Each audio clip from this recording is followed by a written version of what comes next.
are you doing? Good? Are you ready to be ascetic? No.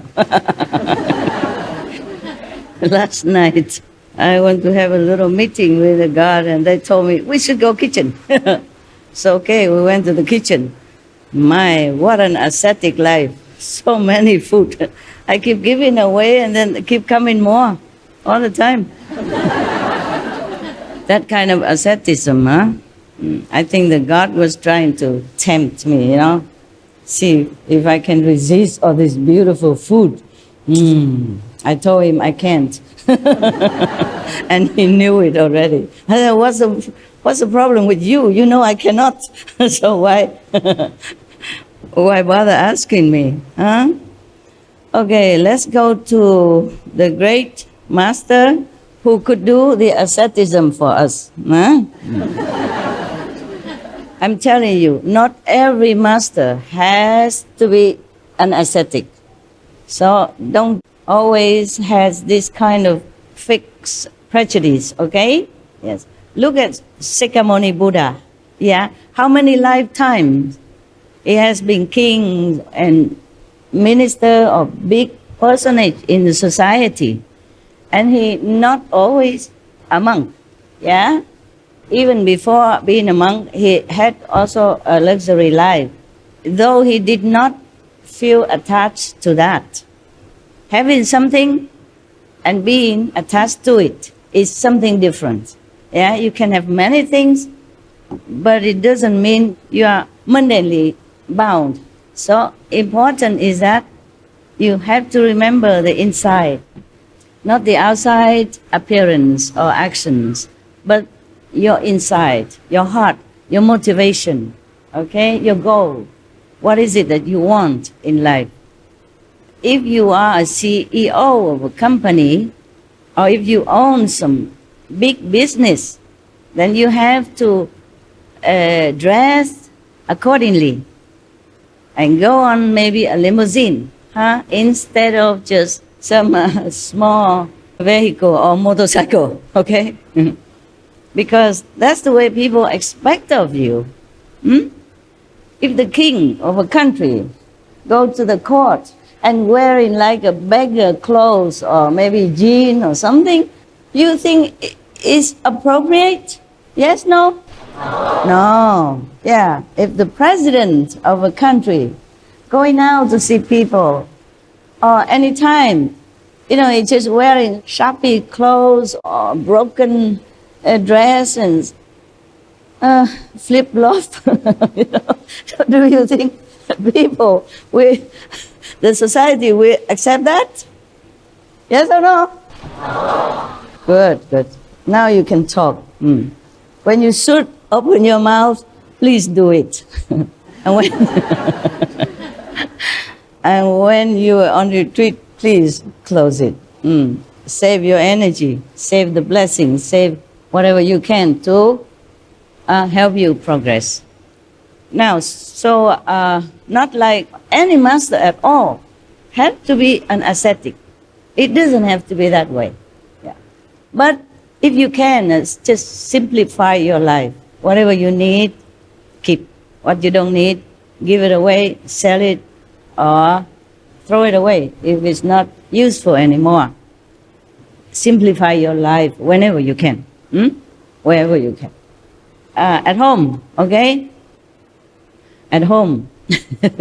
Of course, I can simplify my life better, yes. But since I am destined to have some kind of decorated appearance, yeah, so I just go with that, yeah. And recently I saw some of the AP, ancient prediction of our planet. And I saw some prediction saying that some master will come, wear high heel and stuff. So maybe I'm in fashion, huh? I didn't know all that before. I don't know where they found so many predictions. I don't know where they dig them all out. I only knew maybe a couple, like the famous one, like Nostradamus, yeah? Something like that. And several more, like the Indian stuff, but I did not know anything else, you know. Maybe the only one I know most is Nostradamus, because I was in Europe. Yeah. At that time, it didn't apply to me. I was just a girl working, yeah, and then get married. So I just read it somewhere, very fleetingly, fast, turning the pages, but not really knowing much about it, because everybody says something about Nostradamus, so I also read it since I was there. I was studying French, so maybe I'm just trying to practice reading. And it's something like prediction is more interesting, you know, it's more catching your attention to read, that's all. I read some, but not all. My French wasn't all that good at that time. And it's worse now. I don't think it gets better. It's getting worse. Out of practice, it's like my mandolin.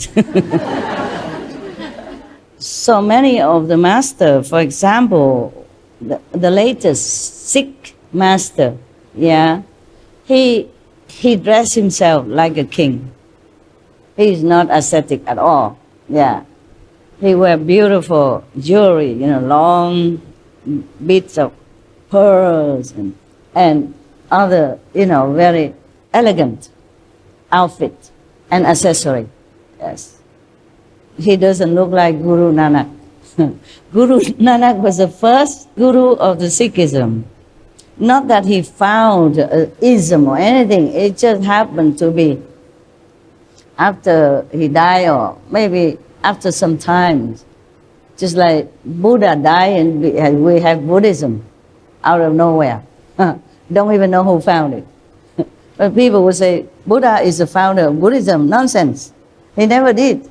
He never cared about anything like that. And like the Sikh gurus die and become Sikhism. Christ died, become Christian, etc., etc.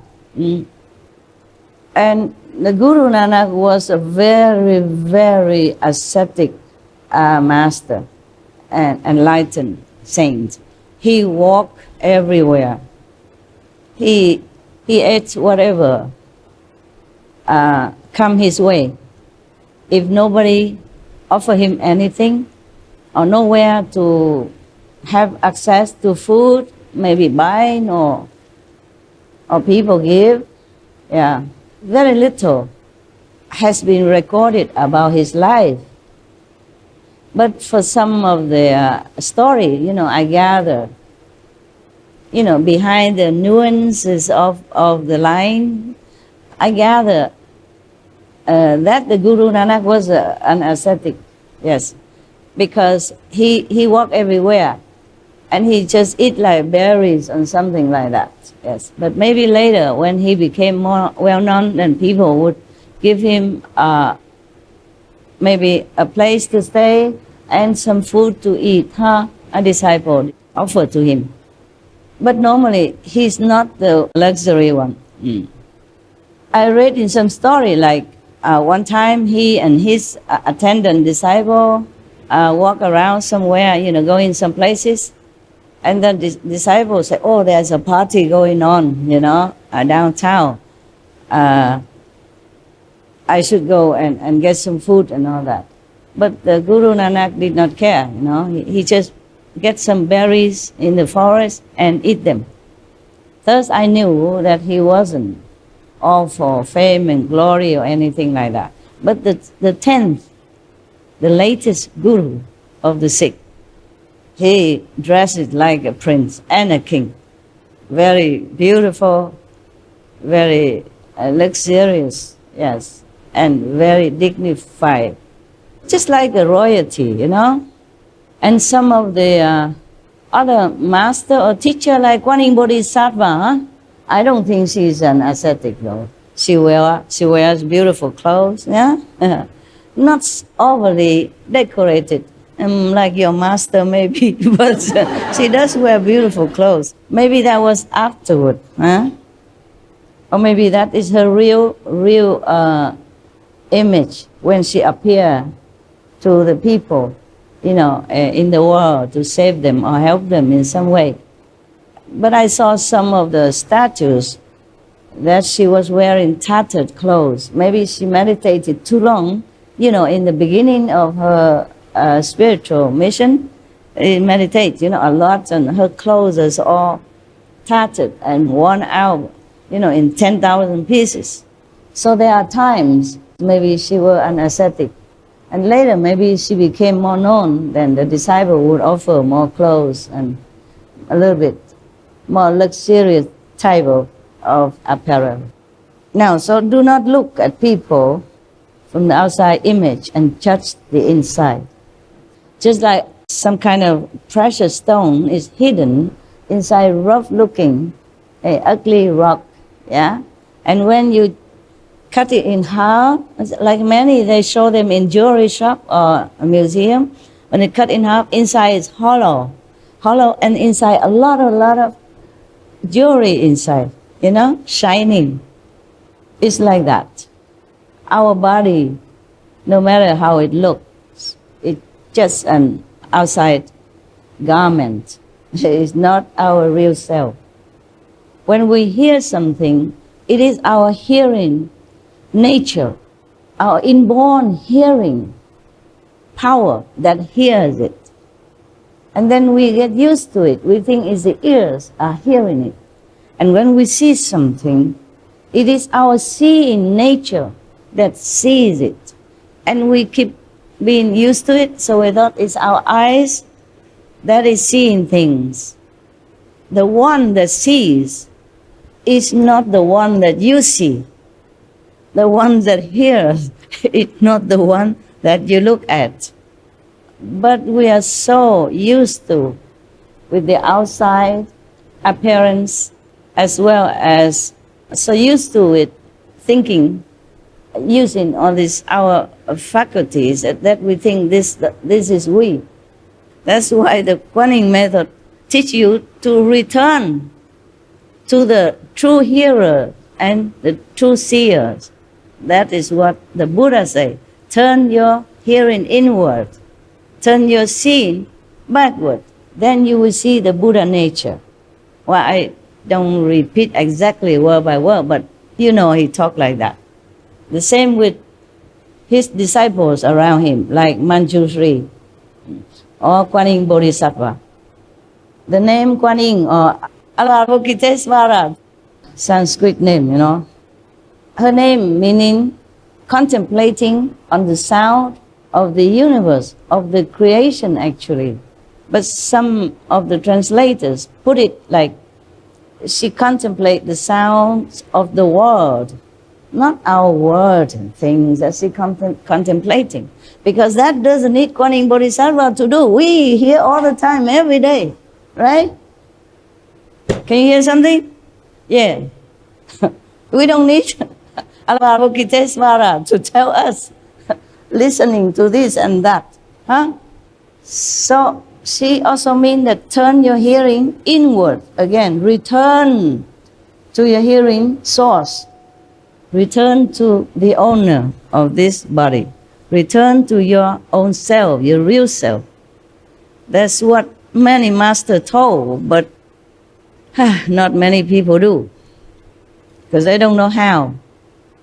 They don't know how to open their seeing nature. They don't know how to open their hearing nature. That's why since times immemorial, many monks and non-ascetic, they practice all kind of asceticism just to get there. Because I think, forsaking everything, detach yourself from the whole world, then you will get the Buddha nature. It's not like that. It's not that easy. The Buddha's or Christ's nature is not like a business that you can exchange it for something or buy it with some sum of money or jewelry. No, it's something priceless, precious. We must find it by a very special, precious way. How many ascetics, renunciates people has been forsaking everything, wife, kids, kingdom, wealth, even don't eat or eat only very sparingly or once a day and don't get nothing. One of the high monks told some of the monks in some of the temple, because they were sitting in meditation. And the master asked, "What are you guys doing?" Say, "We are trying to meditate to get enlightenment." And so the Zen monk, he take a piece of stone or brick, and he keep firing it on the floor. And the monks ask him, "What are you doing?" He said, "I'm trying to make a mirror out of this stone." And the monk say, "How can you make a mirror out of this rough and useless stone?" And the monk say, "How can you get enlightenment sitting there, idling, for nothing, useless? You can sit until thousands of years, and all the world come and go, and things are reborn and destroyed. You will never get anything if you don't get it right."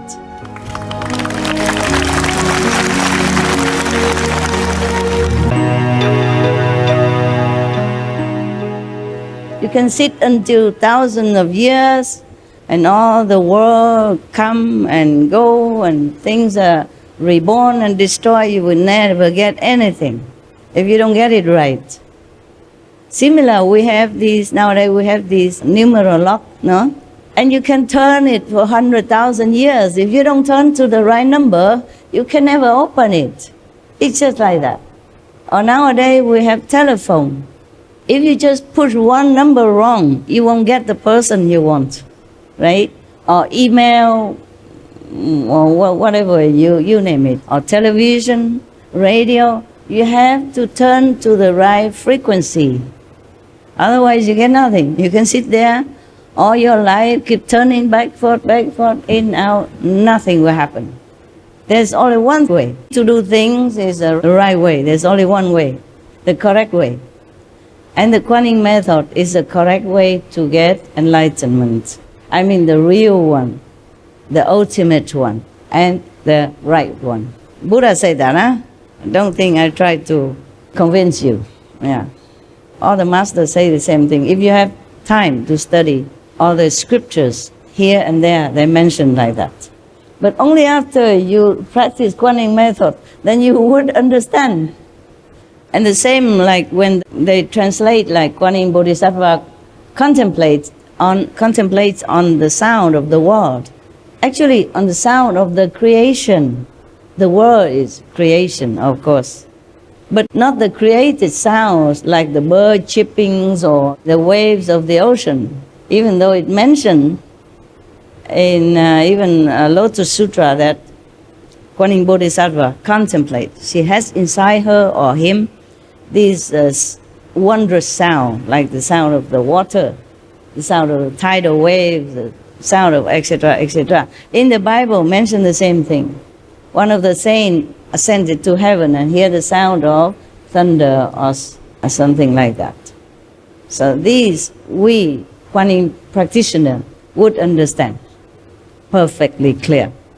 But if nobody pointed out to you, and if you have no experience about it, you would also not understand. Many Zen stories saying that one monk, he was meditating and then suddenly he heard a very loud, big sound, That's after many years of practicing. Yeah, suddenly here one time. Maybe never hear it again. Because it's just like a coincidence that he heard it. Not like he knows the way to practice so that he can hear it every day. The more we hear this teaching, inner teaching, or our own true nature, the more we understand many things. Yes. The more we will feel free.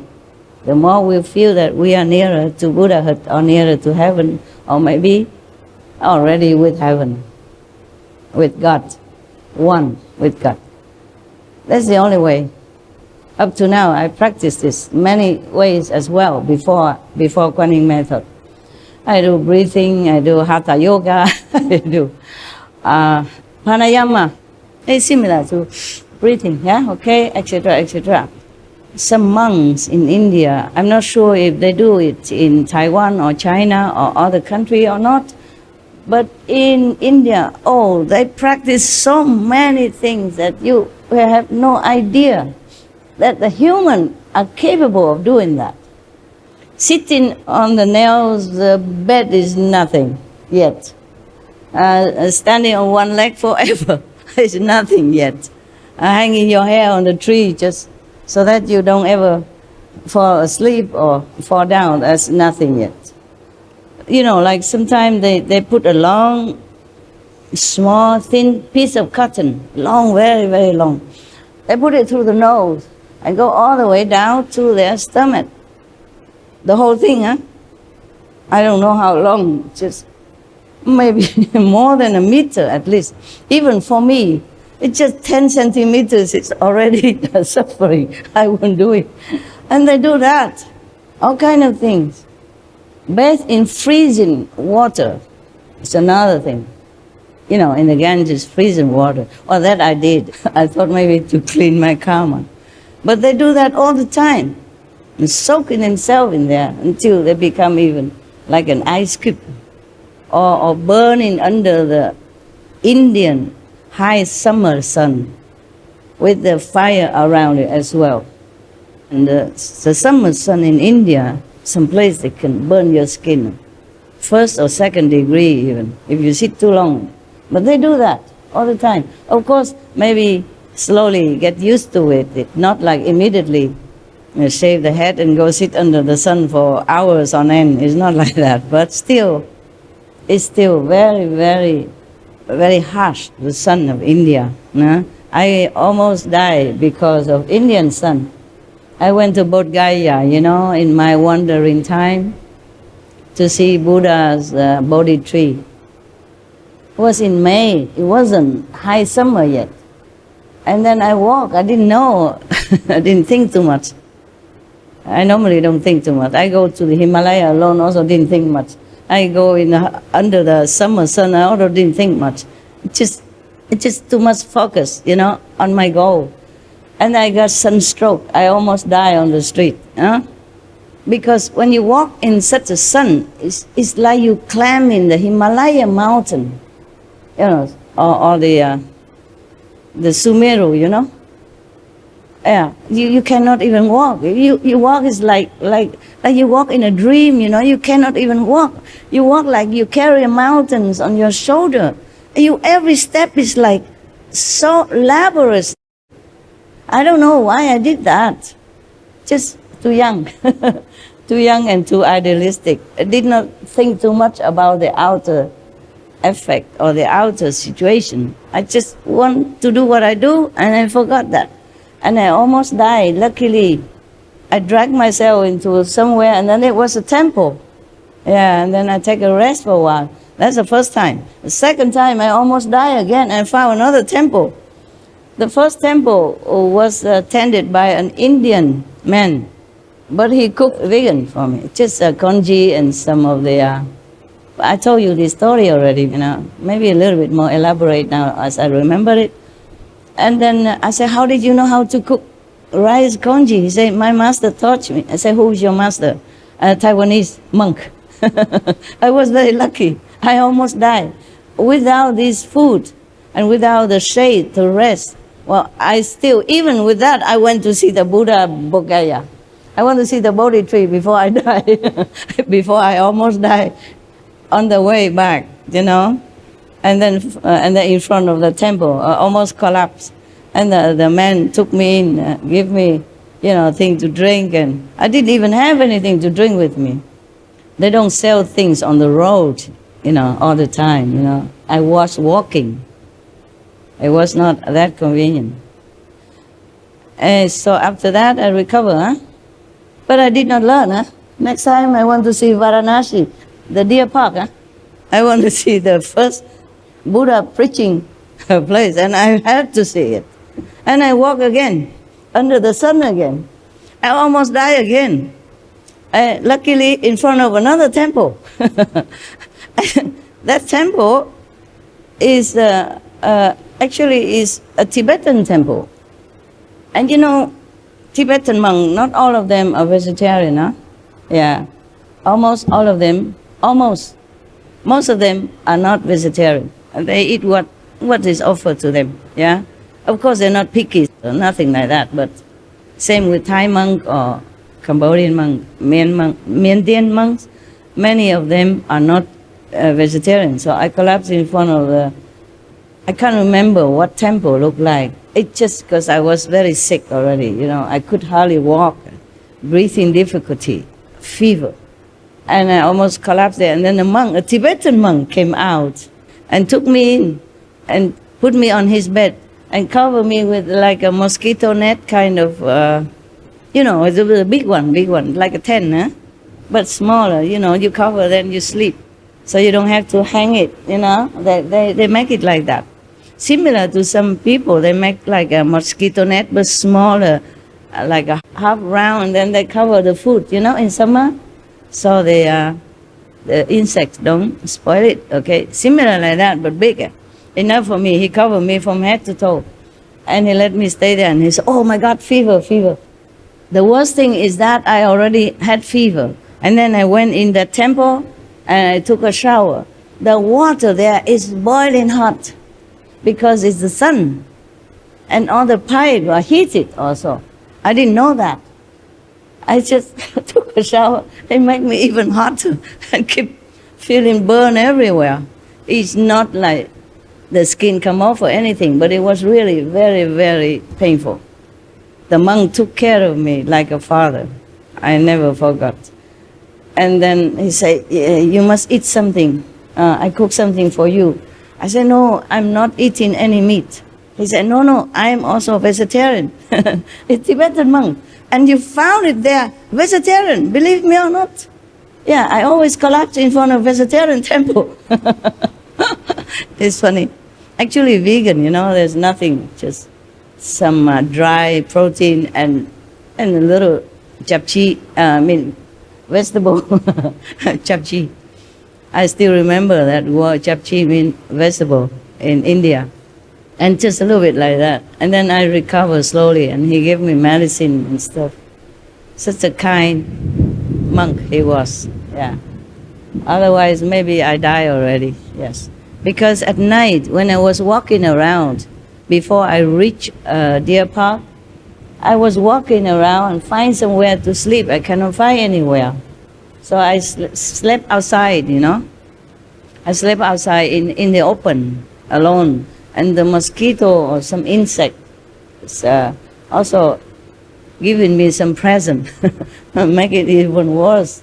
Yeah, I was a natural ascetic because there's no choice. Drinking Ganges River, when on the higher side of the river there was some leprosy people living there, and nothing happened to me. I drink all kind of water, nothing happened. It's just the sun. Just make trouble. But that did not give me any enlightenment, huh? All this kind of asceticism. It's just natural. Number one, I didn't have a lot of money. Number two, I did not have enough facility to cook. Yeah? Number three, I don't have anywhere to cook. I cannot carry a lot of stuff because I'm small. I can only have one blanket or a sleeping bag at that time, and just 2 pair of clothes similar like this, Punjabi clothes, yeah, that's all. And a staff, of course, for walking, yeah. On the mountain road, you need it very much for climbing up and coming down to balance yourself. Otherwise, if you just walk alone without a staff, you might slip, okay? Yeah, either going up, slipping down, or going down and slipping down. Yeah, so that's all I have. So you can see many monks in India, they have a staff also for that. Yeah. So, do you have enough asceticism yet? Because the master will teach you more than I can say, more than I have done. The master Mahavira will teach you more. That is just a prelude, okay? Just appetizer for you. Now come the real thing. I don't know if anyone in the history of mankind could have done, or could be doing, or will be doing such a asceticism, such a sacrifice like the Lord Mahavira, okay? That's why I want to to read it to you. By the way, we have to thank the society who made it. That society is called Sunny Publications in New Delhi. We really thank them. And if we can find them, we will offer some financial offering so that they can continue publishing more books to spread the teaching of Lord Mahavira. We thank them, huh?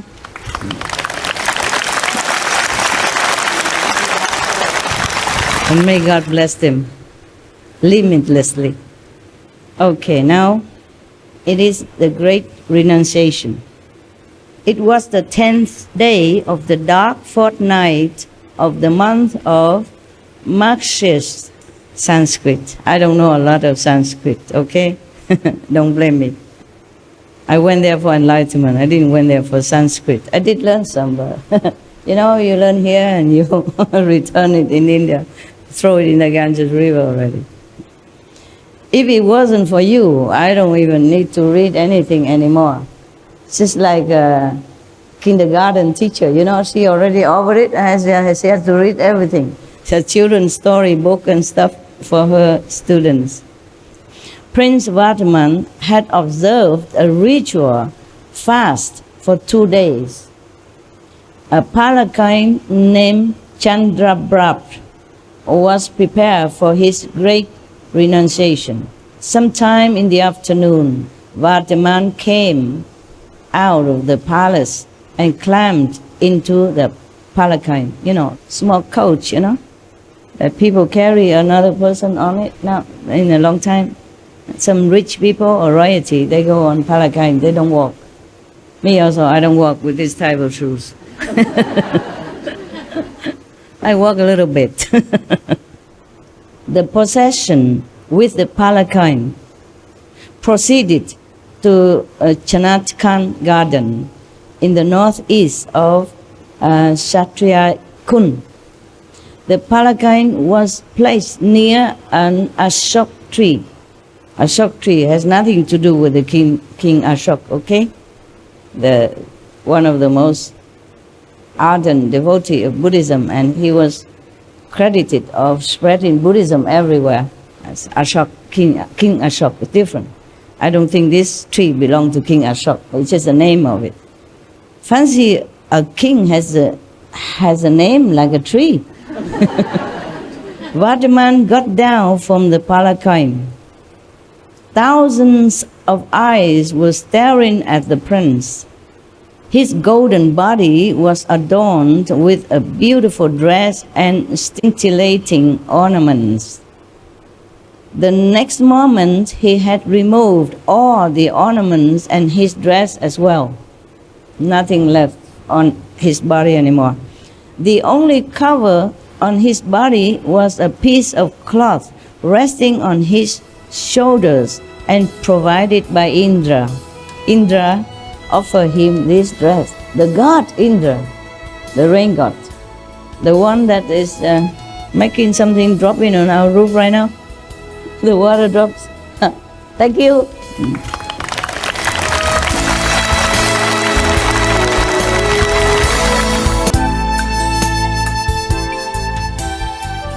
Before he renounced his royalty style of life, he went on fasting for 2 days. That was a ritual, you know, to cleanse yourself, purify your soul, body, and mind before you became a monk. Huh? Did you try?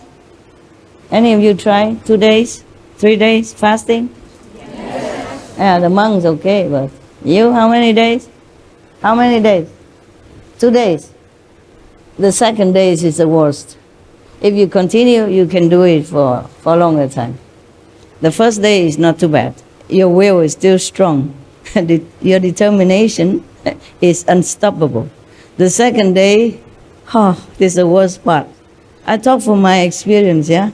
But if you pass the second day, then the third day, fourth day, fifth, sixth day is piece of cake. I used to fast sometimes for weeks, yeah? And I told you already, one time I was like a breatharian. Huh? I just quit eating just like that. No preparation, nothing. And then don't feel hungry or anything like that. I did again some other time. Don't feel hungry or desiring the food, anything.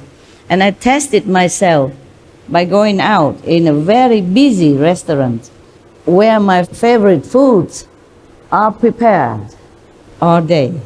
I sit there, order some drink, but I won't drink, okay? Order some food, but just to look at, to see how my body or my mind reacted. Nothing happened.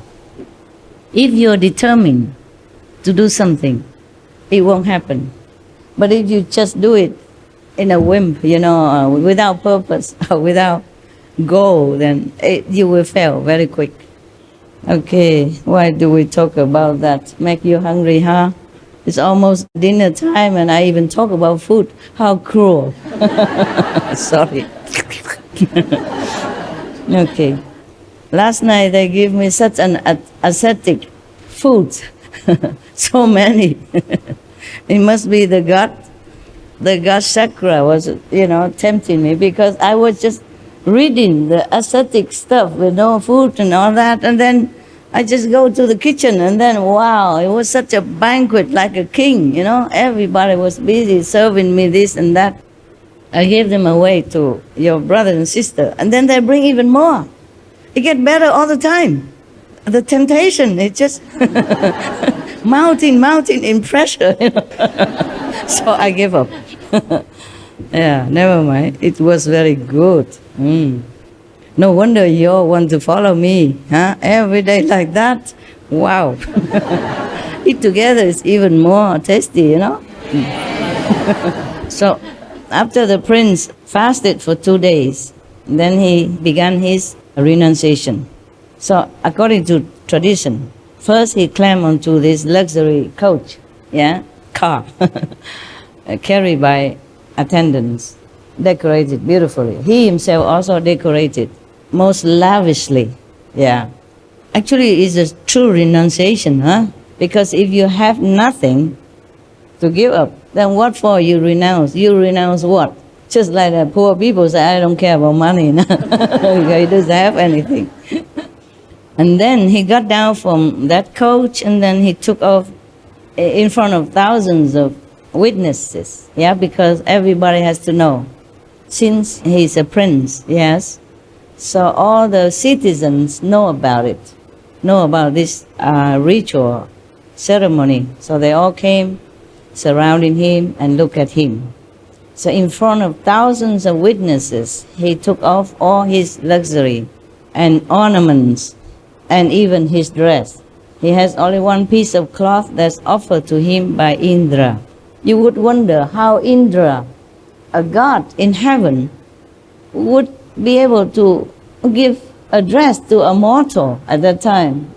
A mortal like Vardaman, Prince Vardaman. Who knows? Who knows how? How a god can do that? No? Man, you always pretend to not knowing so that you make me feel good, huh? Well, thank you. Anyway. Well, he can manifest it himself. He can manifest like a human.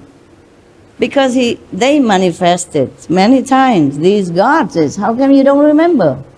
They manifest into a physical realm as a body of a human or any animals or birds or whatever. Either to test you or to praise you or to give you something. You forgot, huh? God Indra. Remember he went to Vardaman Prince school when he was 8 years old and tested him in the form of the old Brahman. Tested the teacher, and teacher cannot answer. And then Vardaman answered him. And then another time, remember the gods appear in the form of the cobra, and then a giant to carry the little 8 years old boy prince. Remember that? They can do that. They can give you anything in this world if you desire, if you please them. You can have richness, you can have fame, you can have magical power, you can have anything if you bow to them. worship them. But if you want to become a Buddha, then you are their enemy. at least for a while, until they test you. Make sure that you don't want to become a god and snatching their throne. Imagine a god thinking like that and having jealousy and attachment like that. How about us, the mortal? And they always like criticize us, condemning us, saying, oh, you know, you're greedy, you're desirous of things and pleasure and stuff. How about them? Huh? They are higher. Wow, so high. King of the gods even. Has anything they want. And can even manifesting due to their merit in former lives. That they have such power. They can build a palace in no time. They can give you all the jewelry in the world. They can install you as king of the whole planet. They can do many things for you. And still so envious of some poor ascetic sitting alone in a jungle, doing nothing harm to no one. Even if this ascetic wanted to be a god in heaven, you know, through his practice, so what? Heavens are many. You know, in my Father's house there are many mansions. Jesus said that. So if he became a god, he doesn't have to take away the position of Chakra or any other gods. He can have his own kingdom. But I don't understand the gods, you know, these small gods. They rule the whole, many heavens, over many gods, have so many beautiful fairies, angels around them, have everything, all the power in the three worlds, and still so silly. We would think heavens, these kind of lower heavens, of course, not the original heaven, okay? Not the higher heaven like the fifth heaven or the fourth level heaven or above the fifth, different. But still, being a god, you should think they behave more decent, no? Sorry, the truth hurts sometimes. Yeah, I'm telling you, behave, Yeah, you are God, you are the gods, right? I'm not afraid. I tell the truth. And then they would punish us if we desire something, yeah? Or if we want richness or fame or position in the society, then they will also look down upon us, you know, thinking that we are not a good person. And then they are doing similar things, worse, yeah? Even punish those who they feel are threatening to their position as a god. It's so funny. Many stories I read in Buddhism is similar. Always the god come down, make trouble. You see, up to now, there are a couple of gods came down and bothered Prince Vatiman already when he was only a little kid even. Shame, huh? Shame on you. Well, we forgive you. So now, after removing all the ornaments and dress and leave only the cloth that Indra gave it to him, Indra god came down due to respect and offer him this celestial kind of cloth. It's different, it's shining with light, you know, in all directions.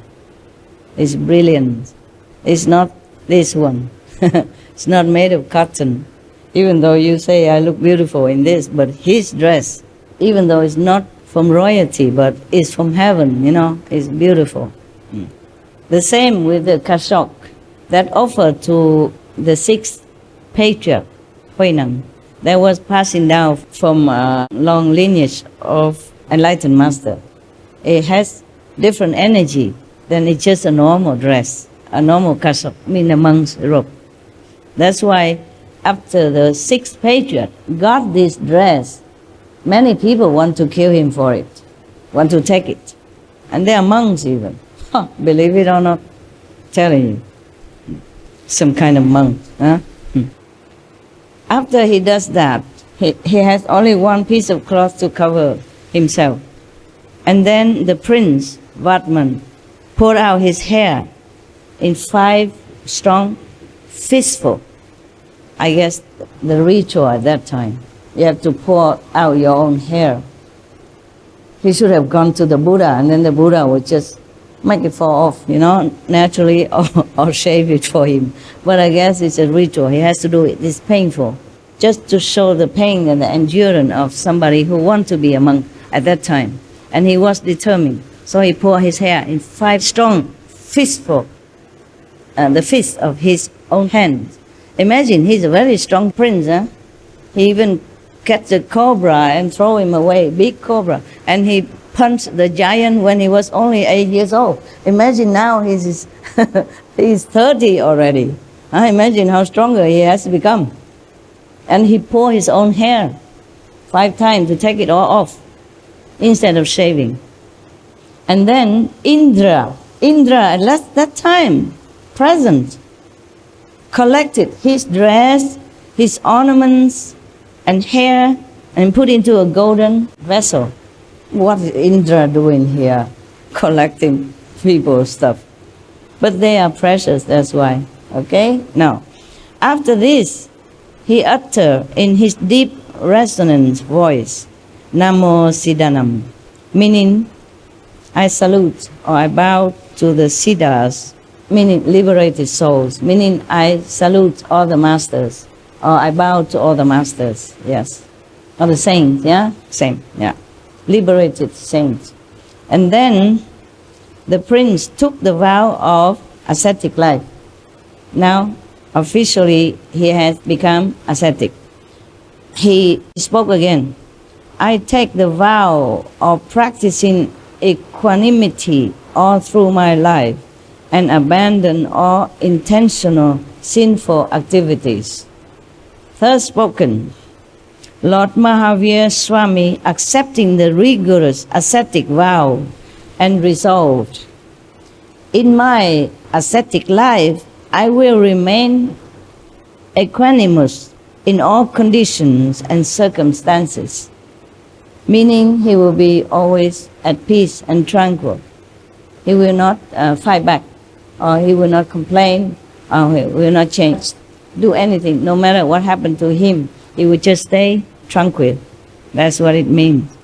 He continued, I will tolerate every affliction or predicament caused by man, God, demon, or animal equally, no matter how fearsome it is. As long as I do not attain omniscience, I will continue to tread the fire-paved path of purity with unflinching and firm steps. He vowed like that. A wave of reverence started, and thousands of heads bowed with reverence, and thousands of the throats uttered in unison, Victory be to Shraman Mahavira. This is the title for a monk now. He's Shraman Mahavira now, okay? Yeah, or Swami, similar. Okay. After the austere vow, the Mahashraman, meaning the great Swami, the great monk, they call him now, acquired Manapayavachanan, which allow him to perceive the feelings and thoughts of all beings. He has some psychic power now, yeah, just like in knowing the thought of others. In Buddhism, also like that. When the monks practice under the Buddha, some of them have this kind of power. Well, many other powers you can have also if you practice well.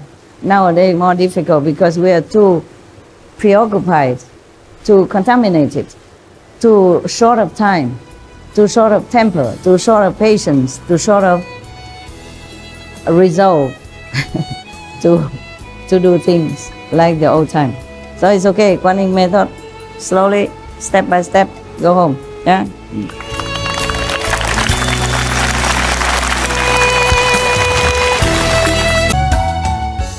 His heart was filled with equanimity and compassion.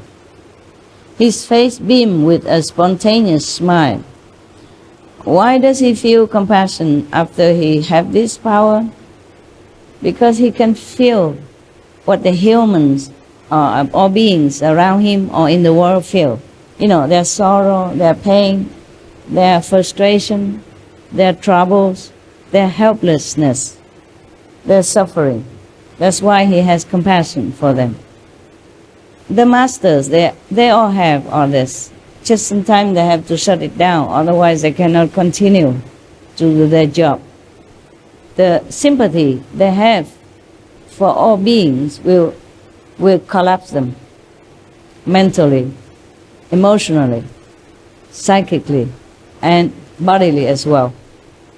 No one can be able to really function well in this world, no matter how strong spiritually, if that person continue to open this faculty, psychic power to and hearing all the suffering of the world.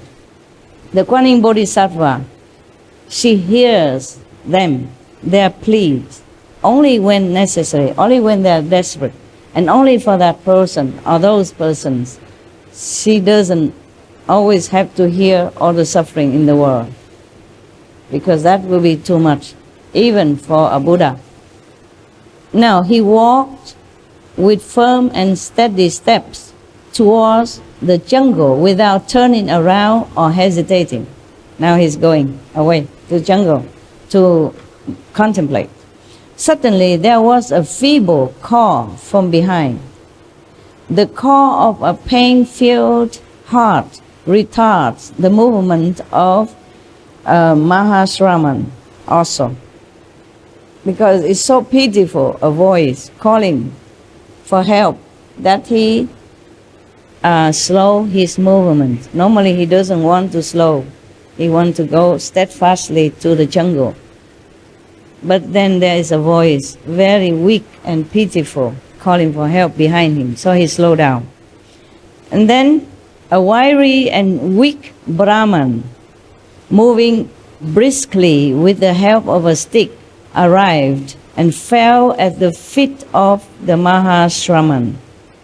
Tears were flowing from his eyes, and there was an expressive pain on his pitiable face. He uttered humbly, "O Prince Vardhaman, kindly liberate me. Give me something. Remove my poverty." Shraman Mahavira recognized this old man to be some Shama of Brahmakund. Long back, he used to come to the king Siddhartha's court. The charitable king extended him all help by giving whatever he needed. He was happy then, but he was not seen after the king's death. Some Shama said, "Prince, I wander around from one state to another state after the death of King Siddhartha, my mentor. Wherever I went, my bad luck followed me. After 2 years of wandering in vain, I have returned home this morning. On my return, my family members informed me about your year-long charity. Everyone got what he desired, but I, the ill-fated, got nothing from your charitable hands. Prince, as soon as I reached home, I came to know that abandoning everything, you have become ascetic only today. Prince Vardhaman, please have pity on this poor destitute. Remove my poverty with your kind hands." This is impossible. The prince already renounced everything. He has only one piece of cloth on him. How can any man has a heart to come and begging like that? People are really impossible to comprehend. And he's a Brahman. He has family even. Now he could do something to earn a living. But it just has to bother people like that. Became a monk already, has nothing at all, and still come and bugging. This kind of people. Brahman supposed to be the most noble class in India at that time, and still in some area now in India. Supposed to be the most learned, the most noble, the one that you cannot even treat unkindly or slander of any kind. They are revered like high priest, yeah, and behave like that. Imagine. Mahavira was filled with compassion, but today he had nothing more to give. Suddenly he thought of the divine cloth on his shoulder, so he tore it into 2 parts and gave half to the Brahman. The Brahman was filled with joy. What kind of joy is that? Robbing somebody who is already a monk and who has nothing with him anymore, and still feel joyful. Yeah? Being Brahman and all that. So the Brahman took this piece of cloth to a mender and inquired about its value. The mender said, "Brahman, how did you get this divine cloth? It is just a part of a whole. If you could bring me the other part also, I will mend it back into its original form, and you could sell it for 100,000 gold coin." Oh. The greedy Brahman ran back to Mahavira and followed him everywhere he went. Some Brahman, huh? After about a year, the remaining piece of the divine cloth fell one day from Mahavira's shoulder. Some Shama picked it up, got it mended, and sold it to King Nadivadan for 100,000 gold coins. Now, neglecting his body, the venerable ascetic Mahavira meditated just by himself, in blameless lodgings and wandering, in restraint, kindness, avoidance of sinful influence, chaste life, patience, freedom from passion, and contentment, practicing control, circumspectness, religious postures and acts, walking the path of nirvana and liberation, which is the fruit of good conduct. Living thus, he, with equanimity, bore, endure, sustain, and suffer all calamities arising from divine powers, men and animals, with undisturbed and unafflicted mind, careful of body, speech, and heart.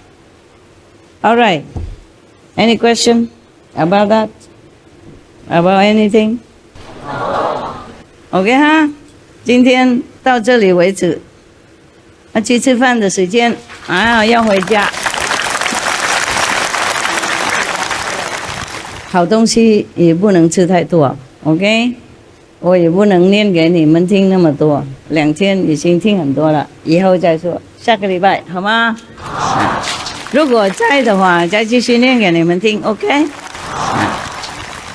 哎，念字还好啦，就怕有时候我多余解释很多东西，从一国跑到另外一国，从一个大师跑到另外一个大师，从一个故事跑到另外一个故事，就时间拉得很长啊，怕你们饿坏了，然后巴士跑掉，你们走路回台北、高雄好长啊，走到下个月才能回去 ，OK？ 从这边跑到高雄应该多久时间啊？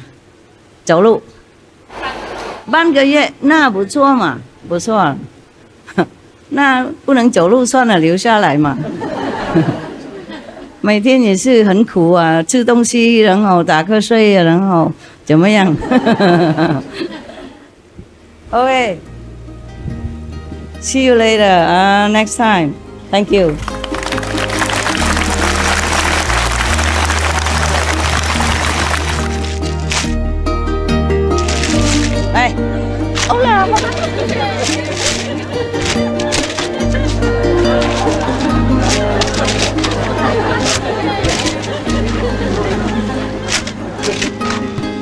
台湾哈，都不老呢，奇怪。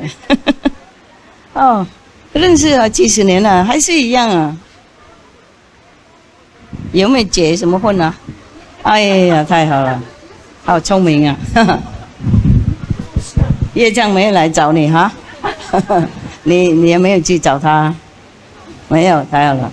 喂，怎么都不老呢？奇怪，不可思议。大概打坐多哈，very good。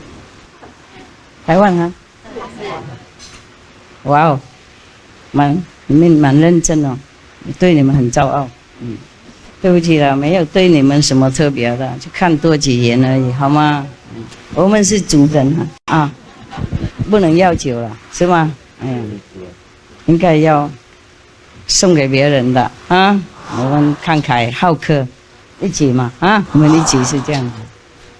有时候我也是这样啊，如果东西不多，我自己会送给别人了。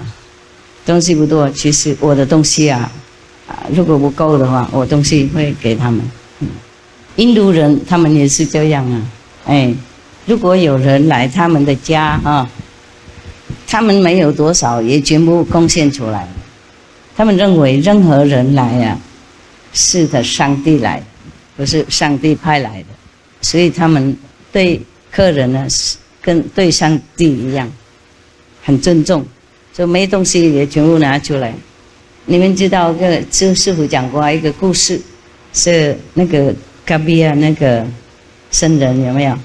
嘎比亚大师连他太太也想拔出来卖，为了供养那些来拜访他的和尚还有那个过路的人，他们来的话是客人嘛，还好太太也没有卖，东西也拿到。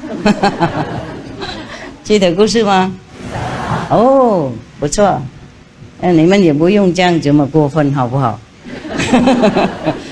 先生太太要自己保管 ，OK。大事不一样他做一些比较不同的事情嘛，所以让那个买卖的人比较怕。商店那个主人他很喜欢那个嘎比亚的太太。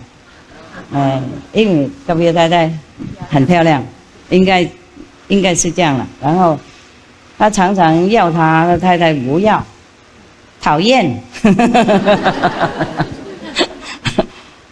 然后就那天嘎比亚派他太太过去那个商店要跟他借一些面粉为了回来要弄chapati地嘛，因为刚好那一天很多人来拜访他，大概是徒弟或是牧羊者都有了 ，OK， 或是和尚都有，多数来都是和尚。那些印度的人和尚他们不分别你是在家人出家人，如果他知道你开悟，他就会来拜访你就对了。那么不够那个面粉弄chapati啦所以他派太太过去借一下，没钱过去要面粉哪里有然后那个商店的主人就说：“你留下来嘛，你跟我一个晚上的什么面粉都给你了，不用钱的。”那太太贼讨厌就跑回去，跑回去跟先生说了。先生说：“就这样子而已，你也不肯我带你过去。”好。他就把太太抱过去下雨嘛，怕太太弄脏弄湿，怎么抱过去？抱过去说：“刚才我太太不懂事对不起啦，现在她是你的面粉给我。”哇，那个商店吓了一跳。第一，哪里有那么慷慨的先生，疯子的先生？事实上，在那个范围，他也大概知道嘎比亚是开悟的名字了，就是他太无名，没有跟着，又要他的太太，哪有这样子？隔壁邻居不好不过隔壁也是把太太拿出来贡献了面粉还给我就好了。结果那个人吓坏了，因为嘎比亚这么直那么真诚所以他吓了一跳。第二，他们两个为什么在雨从他的家跑那边也是一段路啊，下雨这么大，两个都什么都没有，没有一滴雨在身上啊，所以他怕了。他说：“啊，好了，不敢了，我刚开玩笑而已，哪敢啊？好，你要多少面粉，全部带走。OK， 还好我们台湾面粉很多，不用那教哈。OK， 也不要试看看了，有时候人不那么好的啦。OK， 印度人他们不管怎么样。”无名怎么样，也知道修行的人，懂不懂？也是要尊重，也知道有这种修行人的力量，还有尊重，懂不懂？别的地方我不保证哦，不要乱吃看看哦。太太跑掉，别怪我哦。真的哪有这种先生哈？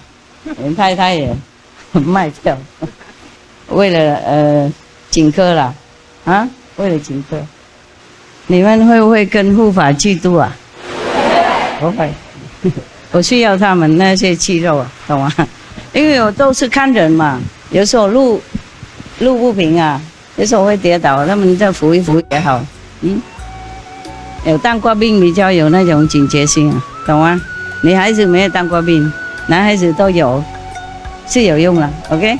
有时候我都看你们没有看路嘛，然后走路有时候不方便。Thank you 了，行了。